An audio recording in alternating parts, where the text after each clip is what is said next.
Hello वो भी निकल गया हूँ। आ रहा है गोदे, बस एक सेकंड में आ रहा है वो। हाँ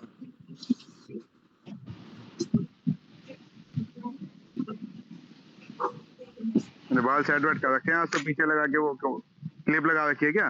ये चुटिया बनाई है। हाँ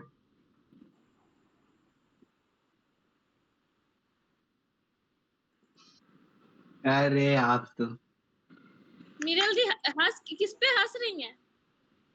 स्कंद पे। मेरे भाई पे। समर्था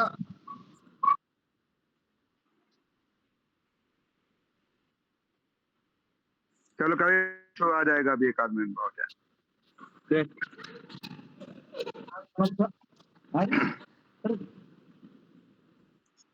तो वो वाला करेंगे ना, मंगलाचरण नेहा वाला। नहीं, दोनों करना है ना। दोनों दोनों करने अच्छा दोनों करने हैं।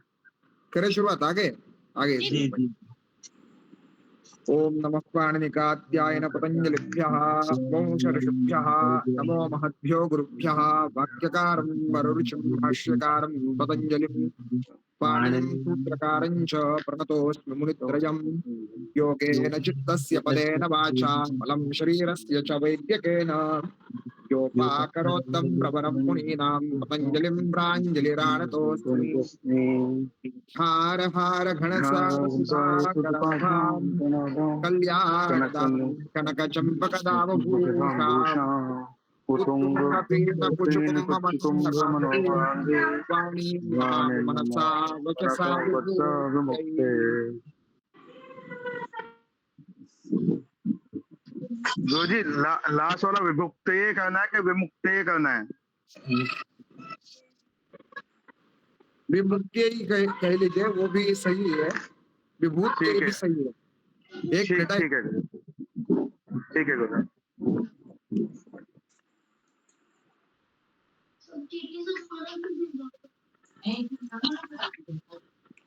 आज का सूत्र है नवेति विभाषा। लिखना नवेति विभाषा, विभाषा संज्ञा विधायक सूत्रम, विभाषा संज्ञा विधायक सूत्रम। कौन सा सूत्र है? स्क्रीन शेयर विभाषा। कर। हाँ स्क्रीन शेयर कर दे रहा, एक मिनट। स्क्रीन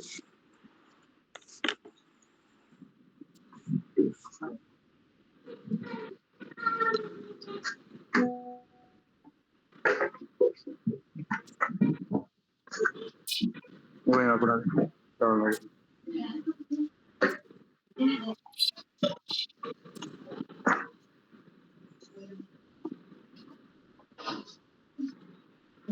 विभाषा संज्ञा विधायक सूत्रम न वेति विभाषा।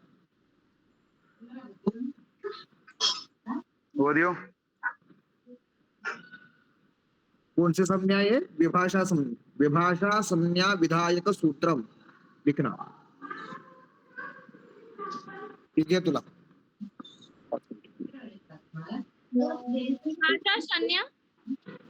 भाषा संज्ञा विभाषा संज्ञा विधायक सूत्रम।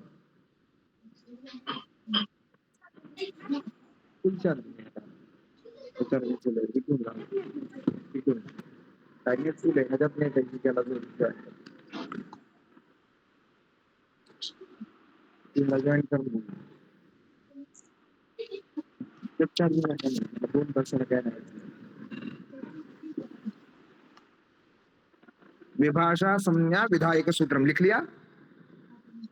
जी लिख दिया। जी गुरुदेव। सूत्र है नवेति विभाषा। न वेति विभाषा दिख रहा है ना सबको स्क्रीन? जी। हाँ लिख लेना नवेति विभाषा।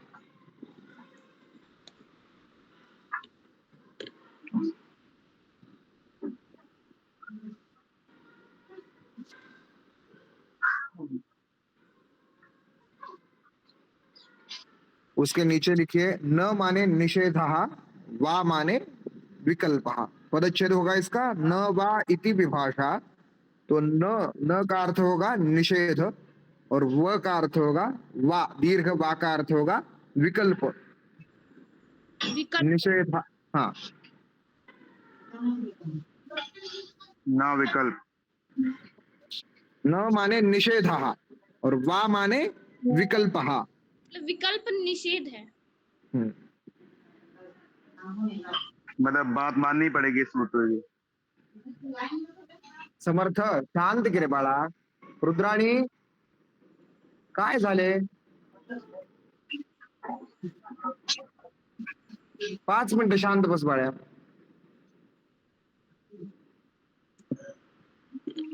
नकार का अर्थ है निषेध और वा का अर्थ है विकल्प.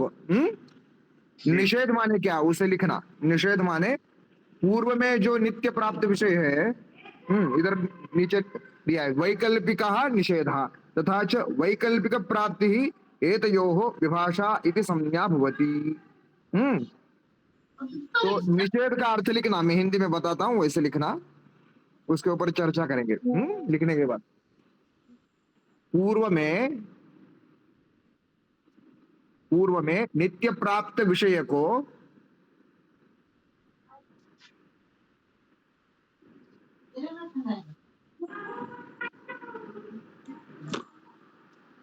जी लिख लिया.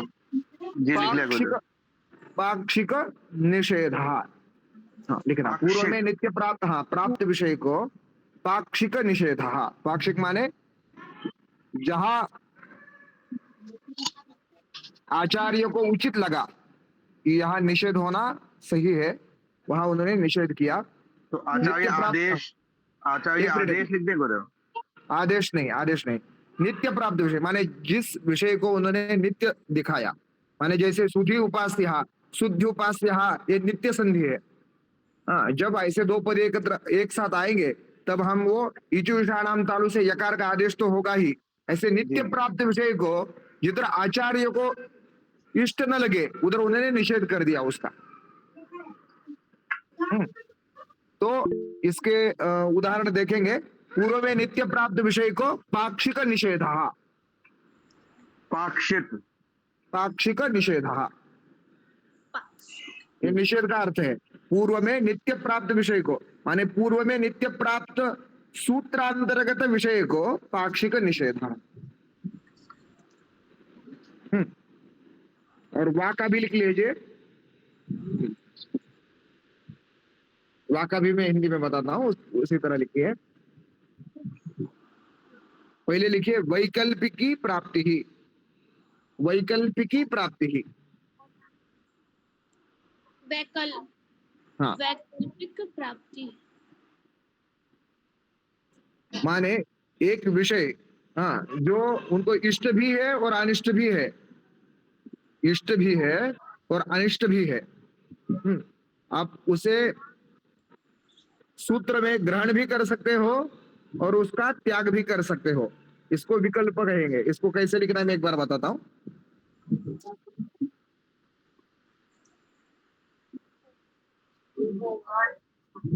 2 मिनिटं देतो ना तुला. माझा आणून दे माझ्याकडे, मग मी सांग. माझे दोन्ही दे, तिथे जॉईंट होतो ते. दे ना इथं आणून. समर्थ दे रे आणून ते दोन्ही मोबाईल. गुरुजी ये वैकल्पिक निषेध का यहाँ जो ऑप्शनल वैकल्पिक प्राप्ति लिख लिया. जी लिख लिया. जी गुरुजी।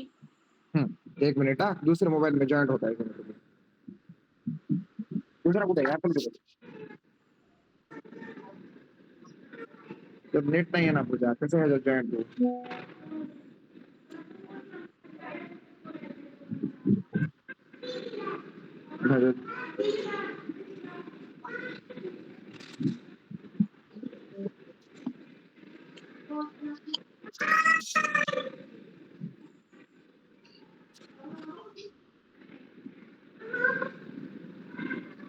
नेट ह्याच्यात अजिबात नाही दिसत. ह्याच्यात जॉईंटच आहे.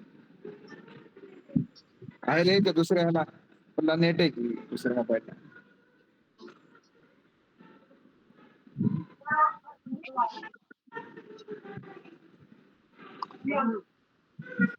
एक काम करू का, हॉटस्पॉट ना कनेक्ट कर.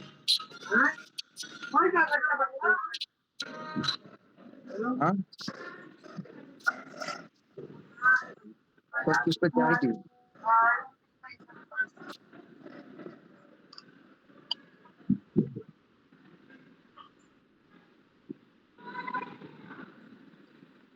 हॉटस्पॉट याला कनेक्ट कसं काय होत नाहीये?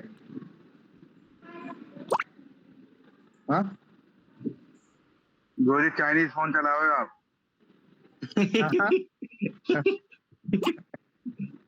नहीं नहीं गलत। गुरुजी, हर घर का वही हाल है। गुरुजी का बेटा परेशान कर रहा है मोबाइल के लिए ना। मेरा अरे कोरियन तो है। ओप्पो का फोन चल रहा है ना भाई, चाइनीज फोन है।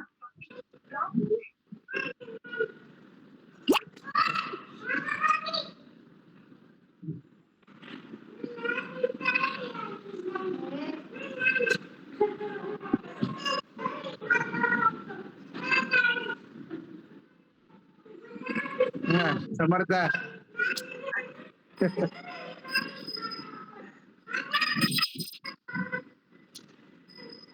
अरे पूजा कनेक्ट व्हायला राहू दे 5 मिनिट थांब. अरे कनेक्ट होत नाहीये त्याला हॉटस्पॉट.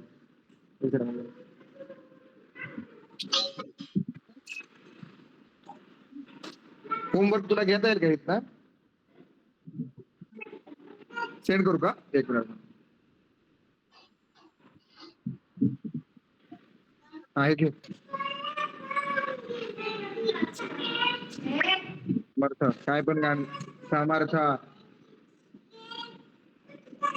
हे कुठलं पाहिजे बघ होमवर्क ही का?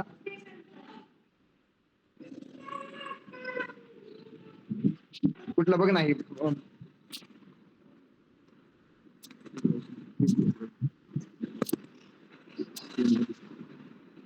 सेकंड क्लासचा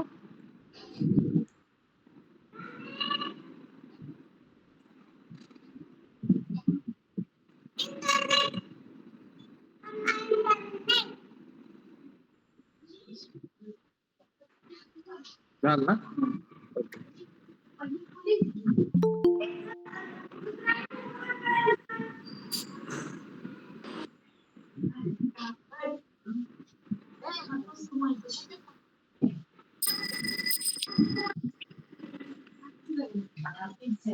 चुप रहेगा.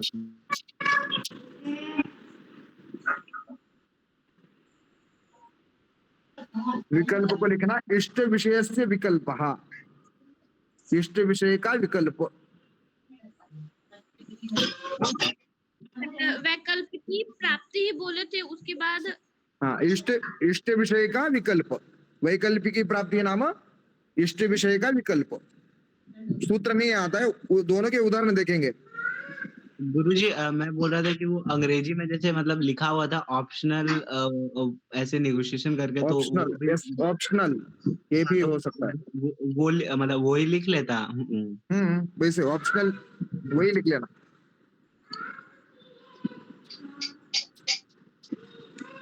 लिखा इधर वैकल्पिक निषेध वैकल्पिक प्राप्ति optional application of a rule. सम्यक स्कंद को समझ में आ जाए आ गया होगा.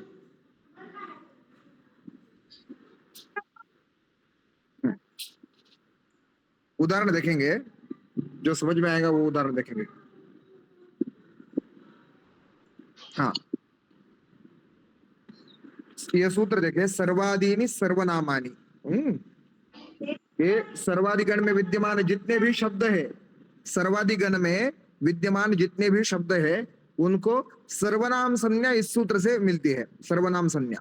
तो उसमें हम वो सब समर्थ शांत बस अस्मद युष्मद जितने भी शब्द हम देखते हैं अहम आवाम वयम त्वम युवाम यूयम सहा तौते, ये सब इसी गण में से आते हैं, सर्वाधिगण से आते हैं.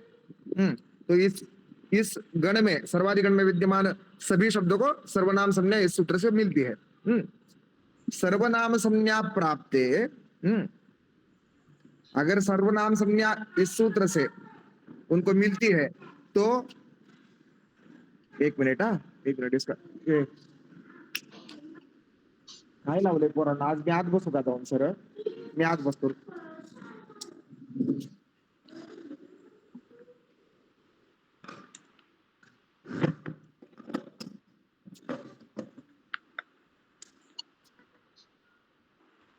रविंद्र भाई, ये वाह वाले में वैकल्पिकी प्राप्ति के बाद क्या बोले थे गुरुजी अभी?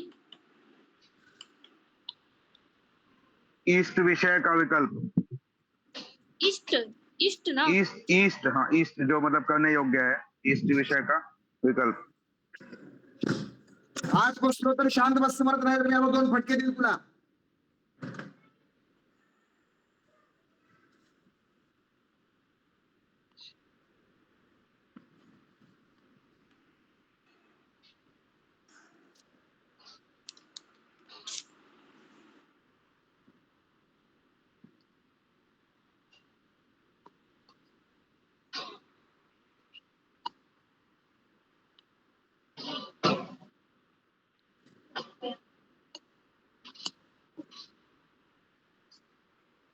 सर्वाधिगण में एक नेम शब्द पड़ा है, नेम पठित है. उस नेम शब्द को जब जस प्रत्यय लगता है, हाँ हमारा तो सर्वाधिगण में कौन सा प्रत्यय लगते हैं? स्वजस मोक्ष जो भी हमारे प्रकृति प्रत्यय है वो सब लगते हैं सर्वाधिगण में. परंतु अगर वो प्रकृति प्रत्यय न लगे, उसके साथ जस प्रत्यय लगे, तो उसका रूप साक्षात नेमे और नेमाहा ये विकल्प से प्राप्त होते हैं. ये समझ में नहीं आएंगे आपको, क्योंकि ये सूत्र मालूम है ना, सर्वाधिक सर्वनामानी, ये सूत्र जब समझ में आएगा तब वो पता पड़ेगा. आपने लिख लिया ना, इसका नकार का निषेधार्थ और वाकार का विकल्प अर्थ, बस यही मुख्य है. इसमें बस ये कहना चाहता हूँ, आप समझ लेना बस थोड़ा, कि सर्वाधिगण में नेम शब्द पठित है. अनेन सूत्रेण नेम इति शब्दस्य नित्यम सर्वनाम संज्ञा भवति. इस सूत्र से नेम शब्द को नित्य सर्वनाम संज्ञा मिलती है. परंतु जस प्रत्यय पर हो तो ये सर्वनाम संज्ञा विकल्प से होती है. माने उधर सर्वनाम संज्ञा नहीं होगी. सर्वनाम संज्ञा नाम की हमने देखा था, सर्वनाम संज्ञा किसको कहते हैं? सर्वनाम संज्ञा. हाँ, सर्वनाम संज्ञा संज्ञा के इसमें स्थान पर तीनों लिंग समाविष्ट होते हैं. माने पुल्लिंग, स्त्रीलिंग और नपुंसक लिंग में त्रिषु लिंगेषु समान भूताः. लिख लेना, सर्वनाम किसको कहते हैं? त्रिषु लिंगेषु समान भूताः. त्रिषु लिंगेषु समान भूताः. सर्वनाम संज्ञा.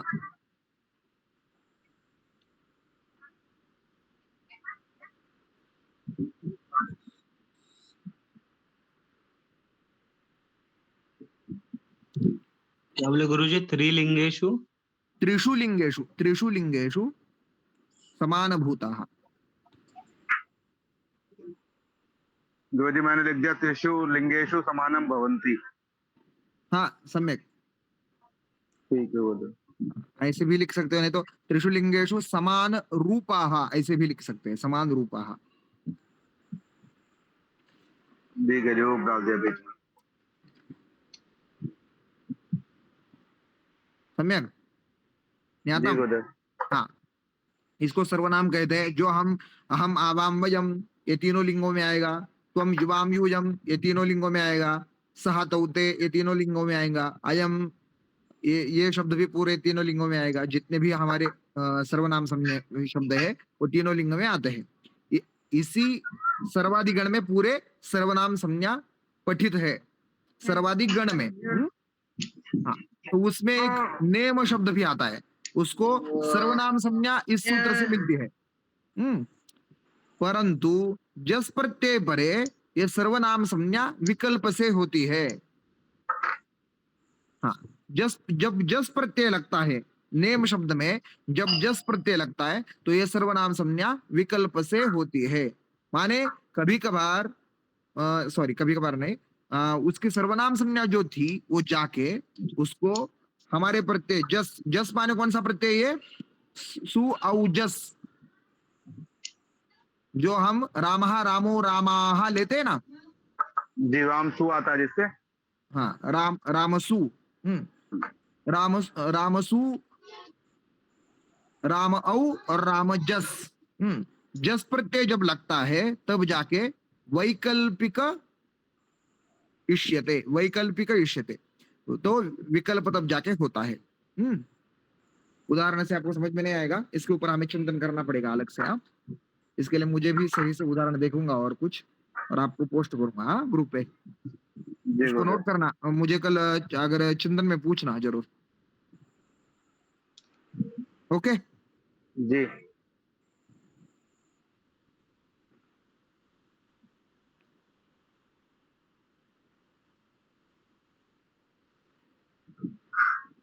अगला सूत्र लिखिए, अशब्द संज्ञा शब्द स्वरूपम स्वरूपम शब्दस्या शब्द संज्ञा, लिख लेना सूत्र। स्वरूपम शब्दस्या शब्द संज्ञा।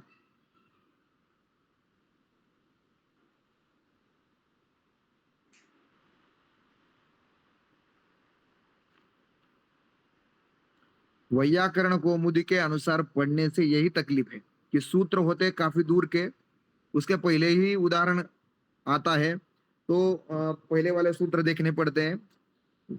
अष्टाध्यायी प्रक्रिया अनुसार पढ़े तो वो संस्कृत का थोड़ा परिज्ञान होना चाहिए, तब जाके वो पता पड़ता है।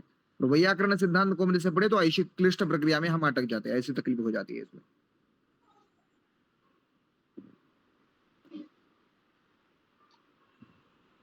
लिख लिया सूत्र? हम्म, इस यही सही होता है, क्योंकि थोड़ा सुलभ होता है। अष्टाध्याय प्रक्रिया अनुसार ऐसे जाए तो विषय एक अध्याय पूरा होने तक समझ में नहीं आता। कम से कम आपके 400-500 सूत्र होने तक ना कुछ पल्ले नहीं पड़ता ज्यादातर। तो व्याकरण इस सिद्धांत वजह थोड़ा कौमुदी ये भी तो चिंता थोड़ा मतलब ज्यादा करेंगे इस वजह। पाणिनि द्वारा ही लिखित है ना। ये पाणिनि द्वारा नहीं, ये भट्टोजी दीक्षित द्वारा लिखित है ना, वैयाकरण सिद्धांत कौमुदी। जो पाणिनि ने अष्टाध्यायी प्रक्रिया बनाई है, उसको और सुलभ करने के लिए भट्टोजी दीक्षित ने ये वैयाकरण सिद्धांत कौमुदी रचित की है। मतलब ये वरदराज जी ने, के बाद में बनाया है, वो पहले बना हुआ। हाँ वो पहले था, अष्टाध्यायी पहले बनी, वो पाणिनि जी ने विरचित की। और अष्टाध्यायी के ही सूत्र एक क्रम में, एक अलग क्रम में डाले इन्होंने, कि पहले इत संज्ञा प्रकरण होगा, उसके बाद परिभाषा प्रकरण, अच संधि प्रकरण, हल संधि प्रकरण, विसर्ग संधि प्रकरण, जितने भी प्रकरण है वो अलग अलग रखे इन्हें। वैसे तो पाणिनि जी ने संधि प्रकरण अंतिम अध्याय में डाला है, 8वें अध्याय में। तो इससे काफी कंफ्यूजन भी हो जाता है। अष्टाध्यायी प्रक्रिया से पढ़ने के लिए ना थोड़ा संस्कृत परिज्ञान अच्छी तरह से होना आवश्यक है, तब जाके वो पढ़ सकते हैं। मतलब अब जैसे कि अगर हम इतना पढ़ रहे हैं ये वाला व्याकरण सिद्धांत कौमुदी के अनुसार, उसके बाद हमारा मतलब उसको हम हमारा पढ़ टारगेट इसमें क्या है मालूम है? मैंने क्या सोचा है कि 100 सूत्र होने के बाद हम अष्टाध्यायी प्रक्रिया अनुसार ही जाएंगे। हाँ 100 सूत्र होने के बाद उधर जाएंगे, तब पता पड़ेगा सब कुछ तब वो इजी, समझ में मतलब आने लगेगा। बहुत काफी अच्छी तरह से समझ में आएगा। लिख लिया स्वरूपम शब्दस्य शब्द संज्ञा? जी जी लिख लिया। मैं तो कुछ और ही लिख रहा था कि उधर, हाँ अरे मैं तो जो बोर्ड में दिया हुआ है ना वो लिख रहा था, व्याकरण शास्त्र संज्ञा शब्द नाम वर्जित अन्यत्र नहीं नहीं, शब्द ग्रहण। सूत्र लिखना, स्वरूपम शब्दस्य अच्छा। शब्द संज्ञा। स्कंद, इसको देखो, ये काफी मुख्य सूत्र है।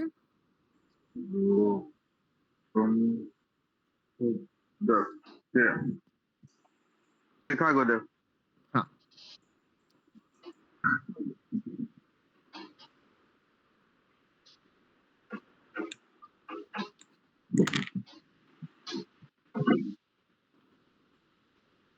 व्याकरण शास्त्रे संज्ञा शब्दान वर्जयित्वा अन्यत्र शब्दग्रहणेन स्वरूपग्रहणं भवति, संज्ञा शब्दानां ग्रहणेन तु अर्थग्रहणं क्रियते। व्याकरण शास्त्र में संज्ञा शब्दान वर्जयित्वा, जितने भी हम संज्ञा भी कर रहे हैं, जैसे इत संज्ञा, जैसे हमने उदात्त संज्ञा, अनुदात्त संज्ञा, जितने भी संज्ञा की है उनको छोड़ के संज्ञा शब्दान वर्जयित्वा अन्यत्र, बाकी के हर जगह में शब्द ग्रहणेन स्वरूप ग्रहणम भवति, शब्द ग्रहण का ही विशेष वहां कहलाएगा। शब्द ग्रहणेन व स्वरूप ग्रहणम क्रियते, संज्ञा शब्दानां ग्रहणेन तु अर्थ ग्रहणम क्रियते। इसको एकदम आसान शब्द में लिखेंगे, नीचे मैं जैसे बोलता हूँ वैसे लिखना। दो इसके पदच्छेद कर लेना, 2 सूत्र बना देना, इसको एक डाल के स्वरूपम शब्दस्य ऐसे लिखना। जी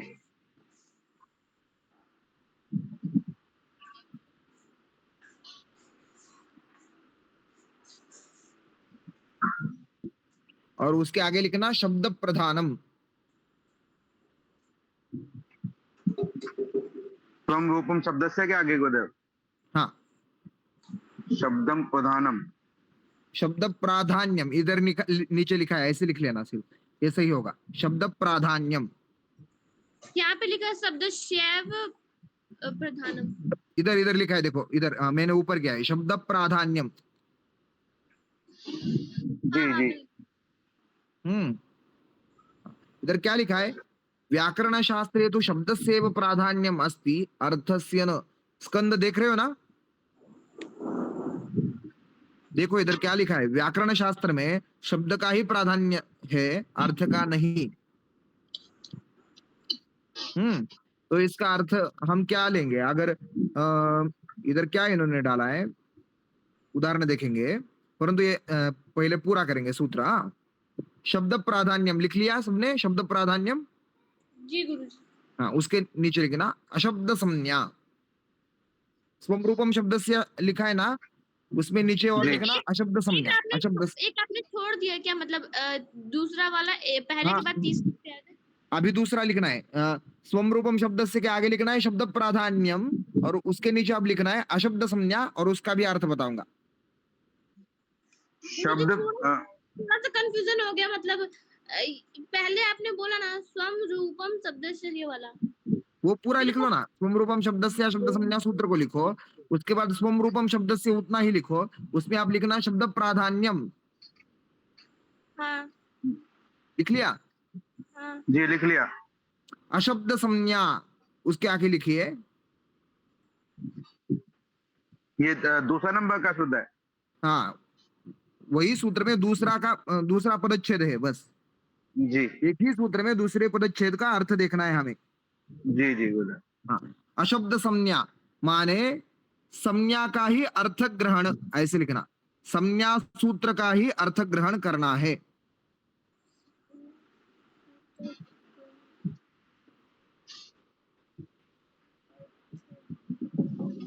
क्या बोले गुरुजी? पहले वाले में तो कहा कि मतलब अर्थ को नहीं देखना है, शब्द को शब्दों को ही देखना है। हाँ, वो बताता हूँ मैं, आप लिख लेना, बस पहले लिख लेना, मैं एकदम क्लियर ये बताता हूँ इसको क्या है। लिख लिए। लिख लो, ओके। जैसे कि हम जितने भी संज्ञा को देखते हैं, इत संज्ञा हो, उपदेश संज्ञा हो, जितने भी हम संज्ञा देखते हैं, इनको अर्थ प्राधान्यता से स्वीकार करके विधि सूत्र में जब हम इनका प्रयोग करेंगे विधि सूत्र में, जैसे इको यनचि इकहा स्थाने यन स्यात् अचि परे संहितायाम विषये। इकहा षष्ठ्यंत पद है, तो इसमें एक परिभाषा सूत्र आता है षष्ठी स्थाने योगा। इकहा स्थाने यन स्यात् अचि परे, सुधि उपास्या के जगह पे सुधि इत्यत्र इकार के स्थान में यकार का आदेश होता है, अच वर्ण पर होने के कारण। ये हम एक परिभाषा सूत्र को विधि सूत्र में लगा रहे।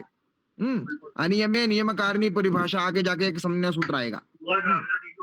परिभाषा संज्ञा को हम विधि सूत्र में लगा रहे हैं। समझ में आ रहा है ना? हाँ, एकदम और आसान से बताता हूँ, ये थोड़ा कठिन जाएगा आपको, एक मिनट रुकिए, वो आसान से और कैसे कर सकते हैं।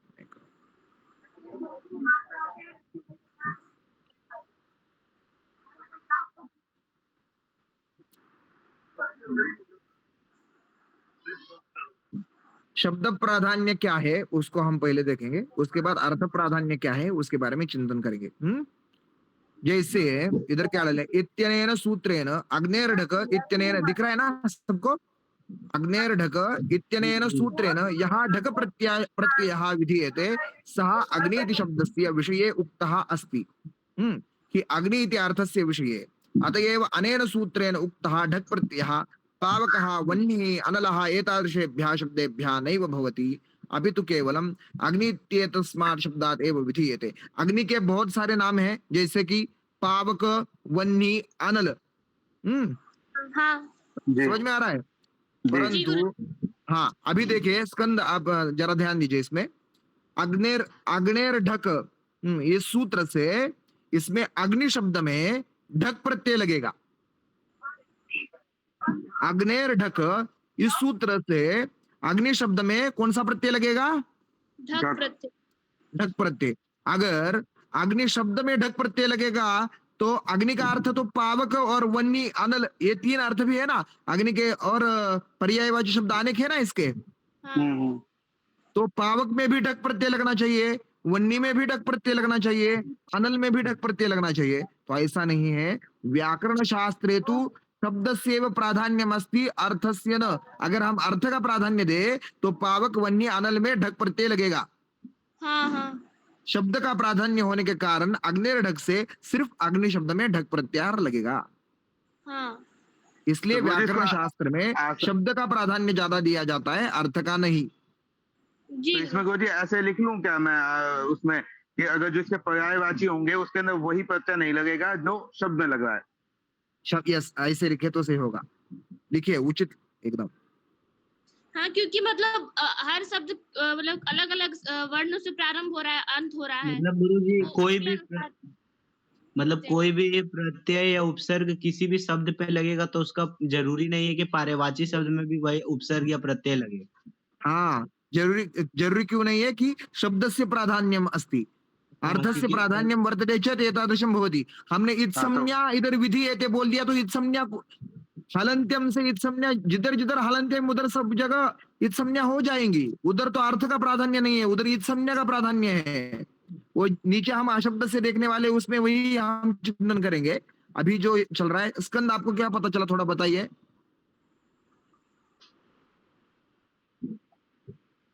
हाँ हाँ,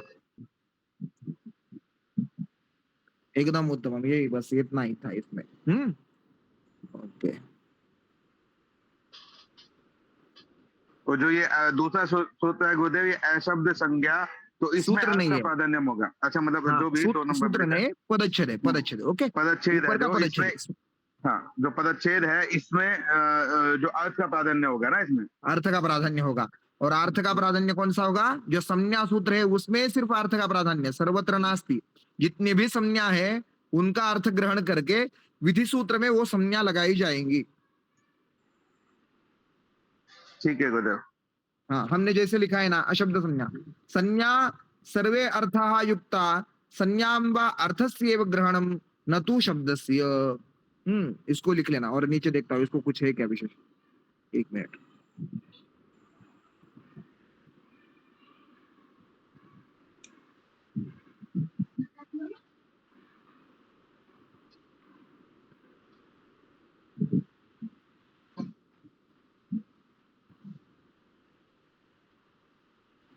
हाँ, लिखिए, एतासां संज्ञानां विषये तु अर्थस्यैव ग्रहणं भवति न हि शब्दस्य। जितनी भी संज्ञा है विश्व में उसमें अर्थ का ही ग्रहण होता है, शब्द का ग्रहण नहीं होता है।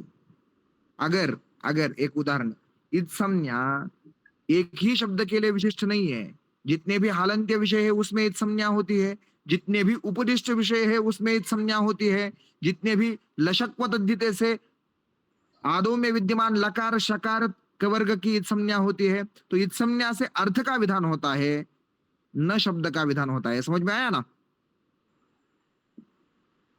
गुरुदेव एक लिख लेना। संशय, लशक कद्यते से पूरा कवर्ग की होती है या सिर्फ ककार की होती है गुरुदेव? पूरे कवर्ग की। लशकु अतद्धिते, कु बोलने से हम ऊपर देखा, हमने एक सूत्र देखा था, अनुदित हाँ, सवर्ण से जा प्रत्यय कु हाँ, चू नहीं, टू तू कु। हाँ वो तो समझ गया गुरुदेव मैं पूछे, पर मुझे लगा कि वो लशक कवदिते है, लशक कु कवदिते नहीं है, मतलब मुझे ऐसा लशकु लगा। अतद्धिते, लशकु अतद्धिते, लशक्वदद्धिते। अगर उसका पदच्छेद जी। करेंगे तो लशकु अतद्धिते। जी जी गुरुदेव, ठीक है गुरुदेव। समझ में आ रहा है ना?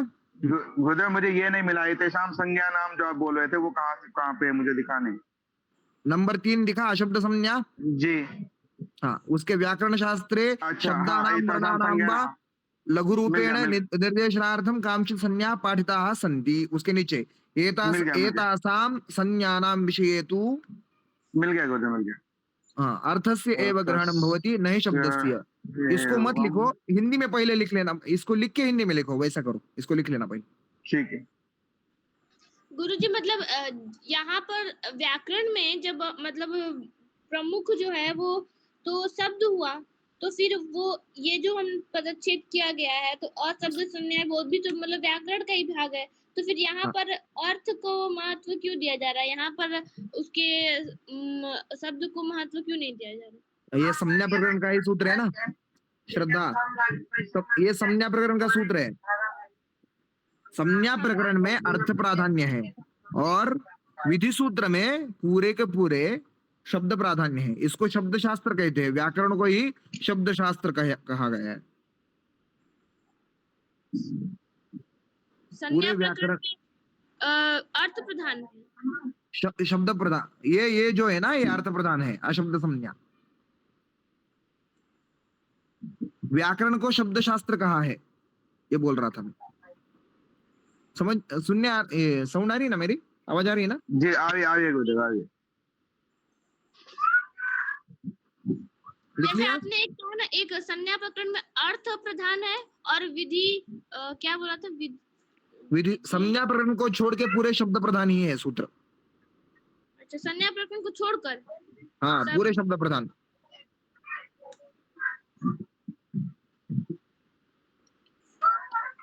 और एक बात बताता हूं सबको, वैयाकरण सिद्धांत कौमुदी में जितनी संज्ञा बताई उतनी नहीं है, और काफी संज्ञाएं हैं। जी इन्होंने पूरा किया नहीं है संज्ञा प्रकरण को, आधा में छोड़ दिया है भट्टोजी दीक्षित ने। ओके, ये कंफ्यूजन बढ़ेगा, इसके बारे में चिंतन करेंगे। और जितने भी संज्ञा सूत्र है ना, उसको एक साथ हम ही लेके आएंगे, उन्होंने पूरे वैसे लेके नहीं आए है। ओके, संज्ञा जी, सूत्र गुरुदेव। कम से कम 200 से 250 हो गए पूरे। मतलब संज्ञा प्रकरण के सूत्र 200 से 250 हैं। हाँ, उन्होंने बहुत कम लिखे इधर, 30-40 में उन्होंने संज्ञा प्रकरण पूरा कर दिया है। ऐसा नहीं है, काफी संज्ञा है। और नहीं लिखा गुरुजी उन्होंने। ओके, जी जी गुरुदेव। हाँ, वो कंफ्यूजन में करना नहीं चाह रहा था, परंतु आपको पता चले, आगे जाके कंफ्यूजन हो जाए इसलिए। ओके, इसको लिख लिया। एतासाम संज्ञानाम विषये तो अर्थस्य एव ग्रहणं भवति, नहीं शब्दस्य। संज्ञा सूत्र में जितने भी सूत्र पड़े हैं उनमें अर्थ का ग्रहण होता है, शब्द का ग्रहण नहीं होता। ऐसे लिख लेना हिंदी में। क्या गुरुजी एक बार फिर से बोलिएगा? संज्ञा सूत्र में संज्ञा प्रकरण में, क्षम्यताम, संज्ञा प्रकरण में जितने भी सूत्र पठित है उनमें अर्थ का ग्रहण होता है, न तो शब्द का। शब्द का ग्रहण नहीं होता।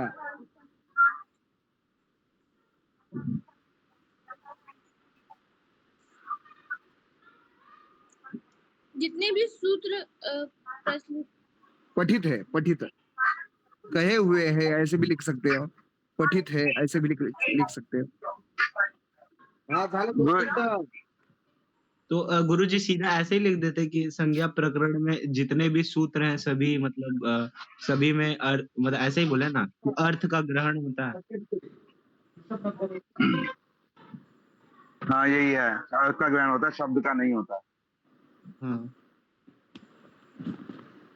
अब ये पूछना पड़ेगा ना कैसे, मतलब अगर कोई श्लोक लिखा हुआ है, मान लो हम उसको पढ़ रहे हैं, तो वहां पे जो शब्द लिखा हुआ है उसमें जो भी प्रत्यय लगा हुआ है, जो भी विभक्ति लगी है, तो उसी को तो देखेंगे। अर्थ को कैसे, मतलब वो अर्थ में पता चलेगा ना कि वहां पे मतलब संज्ञा प्रकरणम का कोई सूत्र लग रहा है कि नहीं। अगर वहां पे सूत्र लग रहा है तो मतलब वहां पे पहले अर्थ पे मतलब फोकस करेंगे, ऐसे करके ही कुछ होगा। लेकिन अर्थ तो गुरुजी हिंदी में हो इसका गया थोड़ा ना। एग्जाम्पल भी दे दीजिए ना इसका एग्जाम्पल दे दीजिए, एक मिनट दे दो। एक समर्थ शास्त्र, जैसे कि अग्नि का एग्जांपल दिया था आपने, हम लोगों को समझ में आ गया। हाँ, वैसे इसका एग्जाम्पल दे देते हैं एकदम सही से। हाँ, एक मिनट। सूत्र इधर लिखा है विरामो अवसानम। सूत्र क्या है? विरामो अवसानम, विरामो वसानम। हाँ जी। अब आगे जाके ये विसर्ग संधि विधायक सूत्र में विरामो वसानम अवसान संज्ञा आती है। कौन सी संज्ञा आती है? विरानो अवसान संज्ञा। अवसान इति कांचित संज्ञा पाठ्यते। अवसान बोल के एक संज्ञा आती है। तो इसका उदाहरण देखेंगे, आपको बता देता है इसका उदाहरण एक अच्छी तरह से। 1 मिनट रुकिए। जैसे कि राम शब्द की प्रक्रिया कैसी होती? रम घय, रम क्रीडायाम इति धातोः घय प्रत्ययः, रामो प्राप्त होता है, प्रातिपदिक संज्ञा प्राप्त रामसु, स्वौज समोर्च से इस सूत्र से रामसु, उसके बाद रुत्व हो जाता है ससजुषोरुः इस सूत्र से रामरु, उपदेश है जुड़नासिक सूत्र से रामरु, रेफोत्तरवर्ती उकार की संज्ञा हो जाती है, तस्य लोपः से लोप होके रामरु होता है, और रामरु होने के बाद विरामो वसानम यह सूत्र आता है। एक मिनट इसको देख लेते हैं क्या है इस सूत्र में।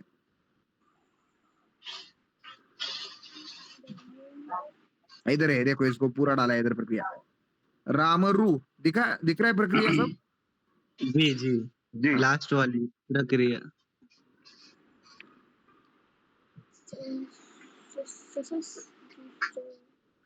विसर्ग निर्माणम। अवसंज्ञकः नाम किम? अवसंज्ञक माने क्या? हाँ, अवसानम नाम किम, सॉरी क्षम्यताम, अवसानम नाम किम?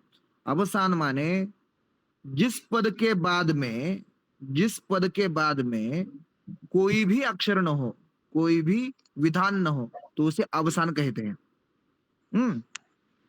सम्यक जी समझ में आया? जी तो गुरुदेव। राम र के, हाँ, राम र के बाद में, राम र के बाद में कोई भी है विधान, राम र के बाद में ये जो इधर देखिए जो प्रक्रिया बनी है, राम रु ससजुषो रू से रुत्व आया, उकार का लोप हो गया, उपदेश जो नासिक सूत्र से संज्ञा से लोपः से लोप हो गया, राम रु बचा, इधर पूरा नहीं डाला है, आप समझ लेना, राम रु बचा, समझ में आ रहा है ना रविंद्र भाई? जी जी गुरुदेव। राम रु के बाद में कुछ है क्या? नहीं। हाँ, तो अवसाने परे खरवसानयोर विसर्जनीयाः इति सूत्रेण विसर्गः भवति। अवसान पर हो तो, उसके बाद यदि कोई अक्षर न हो तो खरवसानयोर विसर्जनीयाः इस सूत्र से अवसान संज्ञा होने के कारण रेफ का विसर्ग होता है। तो इधर अर्थ ग्रहण के कारण हम इस रेफ का विसर्ग कर पाए। अगर शब्द ग्रहण से लेते तो राम के विद्यमान रेफ का ही विसर्ग हो जाता, पहले जी, जो जी। रकार है ना उसका ही विसर्ग हो जाता। जी गुरुदेव। समझ में आ रहा है ना? अवसान संज्ञा नाम है, राम र के बाद में अवसान है, उसके बाद कोई भी प्रक्रिया नहीं है, कोई भी विधान नहीं है। इसी के कारण खरवसानी और विसर्जनीय इस सूत्र से अवसाने परे रेफस्य विसर्गः, अवसान पर होने के कारण रामर इत्यत्र विद्यमान रकारस्य विसर्गः। अगर अवसान ये नहीं कहते सूत्रकार, विरामोवसानम में अवसान का पद नहीं लगा देते तो रेफस्य विसर्गः भवति। रामः जो रा का र है पहला र, उसमें ही विसर्ग लग जाता, इसलिए इधर अर्थस्य ग्रहणम भवति। समझ में आ रहा है ना? समझ गया। समझ में आया? कोई तो एक्सप्लेन करिए थोड़ा। अब मतलब आप बोलना चाह रहे हैं कि यहाँ पे मतलब एक सूत्र है, मतलब क्या नाम है, खरवसानी और विसर्जनीय। हाँ, ये जो सूत्र है, ये सूत्र मतलब कि रेफ को विसर्ग बना रहा, परंतु अगर अवसान मतलब अगर नहीं लिखा हुआ रहता तो वो जो पहले वाला र है उसको विसर्ग बना देता। तो चूंकि यहाँ पे इसीलिए अर्थ के मतलब अर्थ को लेकर के हम मतलब यहाँ पे ये सूत्र काम कर रहा है, तो इसीलिए बाद वाला र को विसर्ग बना रहा है, ना कि पहले वाला र को। अगर शब्द को लेकर के यहाँ पे करता तो पहले वाला र का विसर्ग हो जाता। तो इसीलिए ये मतलब अर्थ को लेकर के मतलब बदल रहा है, एकदम मतलब सही, एकदम सही। अर्थ चेंज हो रहा है। ग्रहण अस्ति अत्र। हाँ, अर्थ ग्रहण हो रहा है यहाँ पे। समझ में आया? जी गुरुदेव। और चिंतन कीजिए और इसको एकदम सही कर दीजिए। हाँ, जी गुरुदेव। अच्छा चिंतन कीजिए, एकदम आसान है, सुलभ है, समझ में आ जाएगा। मुझे लग रहा है हम आज पूरा कर पाएंगे। कितने सूत्र और बचे? एक मिनट।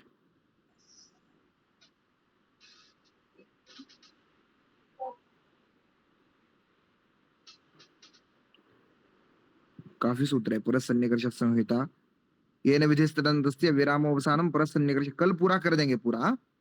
संज्ञा प्रकरण खत्म कर देंगे कल। जी गुरुदेव। बस रखते हैं आज, मुझे काम भी है बाकी। मुझे एक वो बता दीजिए।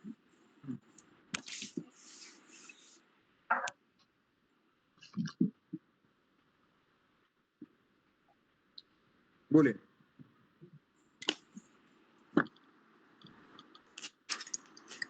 गुरुजी जो हम लोग कल जिस पे बात कर रहे थे ना कि क ख ग घ जो मतलब अंतिम पंचमाक्षर होता है तो उसी मतलब आगे वाले वर्ण को देखकर जो अनुस्वार लगता है उसका उच्चारण करते हैं। आगे वाले वर्ण से अनुस्वार अनुस्वार में ही विकृति निर्मित होती है ना। अनुस्वार का स्वाभाविक गुणधर्म कौन सा है? मकार। अनुस्वार के बाद में यदि कवर्गीय, चवर्गीय, टवर्गीय, तवर्गीय, पवर्गीय वर्ण हो तो उसके पंचम वर्ण का उधर आदेश होता है। गुरुजी इसमें एक संशय जो था वही हम पूछ रहे थे कि अगर मतलब वहां पर ये वाले जो 5 वर्ग नहीं आए य व र ल व या फिर श स जो स तीनों स है ये आएंगे तो फिर उन पर कौन सा आदेश लगेगा? हमने वो सूत्र देखा था, यवल परा यवलावेति वक्तव्यम। यकार वकार लकार परे, यकार वकार लकार और अनुनासिक को हमको देखना है। रविंद्र भाई देखा था ना हमने सूत्र? जी देखा था गुरुदेव। इसको लिख लेना, यवल परा यवलावेति वक्तव्यम। गुरुदेव उसमें सुबह दिन में थोड़ी सी कंफ्यूजन वो हुई थी कि वैसे वो हमने क्लियर कर लिया था अपना चिंतन करके, पर फिर भी एक बार आपसे कंफर्म करने की बात थी कि जो उज्जवल ये कह रहा था कि जो विसर्ग है, जो उच्चारण है वो हकार नहीं होता, मतलब आधा हकार होता है हरंत वाला, जबकि हम कह रहे थे कि पूरा पूर्ण हकार होता है।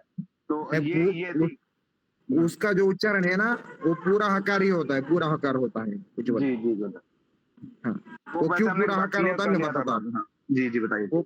उसके बारे में बताता हूँ। उसकी जो प्रक्रिया है ना उसको मुझे डालना पड़ेगा, मैं डालूंगा। विसर्ग संज्ञा में वो आता है, उसकी प्रक्रिया डालता हूँ। हकार से ग्रहणम कीदृशम, इसके बारे में हम देखेंगे। सिद्धेश भाई आज क्लास कुछ समझ में आया? जी गुरुजी आ रहा है। सुरेश भाई हमें ना वैसा एक खुद का वेबसाइट बनाना है पाठशाला के लिए। जी आप सेपरेटली कुछ बना दीजिए।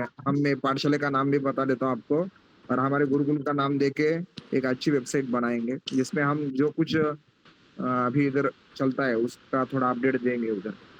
बिल्कुल गुरुजी, पहले थोड़ा मैं एक काम में थोड़ा बिजी हूँ। नहीं धीरे बनाएंगे, अभी नहीं। आप चाहिए तो आप जब बताएंगे तब बनाएंगे, एकदम स्लो। बिल्कुल गुरुजी जी। और हमारा वो विकास जी का एक का था, उनको डाला मैंने आज, उनको आज उपनिषद का पीडीएफ डाला था मैंने, ईशावास्य उपनिषद का पीडीएफ शांकर भाषा युक्त डाला है। एक काम करते हैं, उनका पहले बनाने देते हैं उनको, क्योंकि उनका ऑलमोस्ट डन है उनका, ठीक है। हाँ। तो उनका खत्म करके फिर वही कोड को लेके ना हम इधर उधर करके वो बना देंगे। जरूर है ना। हाँ, ज्यादा काम नहीं करना पड़ेगा उसमें। जरूर। ठीक है गुरुजी, चलिए।